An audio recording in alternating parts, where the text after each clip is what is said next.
మైసూర్ దసరా వేడుకలు అంటే ముందుగా గుర్తుకు వచ్చేది ఏనుగులతో జరిపే జంబూ సవారీ. విజయదశమి రోజున బంగారు అంబారీపై ఆసీనురాలైన అమ్మవారి ఊరేగింపును వీక్షించేందుకు లక్షలాది మంది భక్తులు హాజరవుతారు.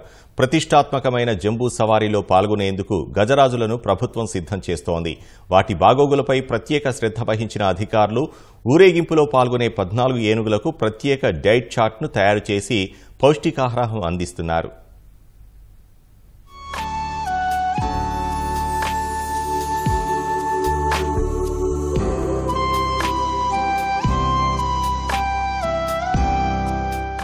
ప్రపంచ ప్రఖ్యాత జంబూ సవారికి కర్ణాటక సర్కార్ వేగంగా ఏర్పాటు చేస్తోంది. దసరా నవరాత్రుల తుది వేడుకల్లో ఈ అపూర్వ ఘట్టాన్ని వీక్షించొచ్చు. వందల ఏళ్లుగా జరుగుతున్న జంబూ సవారీకి భారీ గజరాజుల్ని సిద్ధం చేస్తున్నారు. ఆ ఊరేగింపు కోసం 14 ఏనుగులకు పౌష్టికరమైన ఆహారం అందిస్తూ శిక్షణ ఇస్తున్నారు. అమ్మవారు కొలువు తీరే 750 కిలోల బంగారు అంబారీని మోసే అభిమన్యు పేరుగల గజరాజు ఊరేగింపులో ఆ ఏనుగుల సమూహానికి నాయకుడిగా వ్యవహరించనుంది.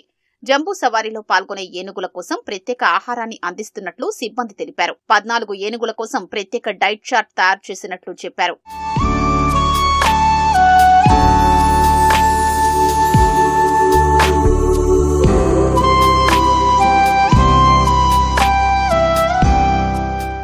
గజరాజులకు రోజు పెసలు, మినుములు, గోధుమలు, చెరకు, బెల్లం, పచ్చిగడ్డిని ఆహారంగా అందిస్తున్నట్లు పేర్కొన్నారు. 4 దశాబ్దాల చరిత్ర కలిగిన మైసూర్ దసరా వేడుకల్లో విజయదశమి రోజున బంగారు అంబారీపై అమ్మవారిని ఊరేగిస్తారు. ఆ వేడుకను వీక్షించేందుకు భారీ సంఖ్యలో భక్తులు ఆ ఊరేగింపునకు హాజరవుతారు.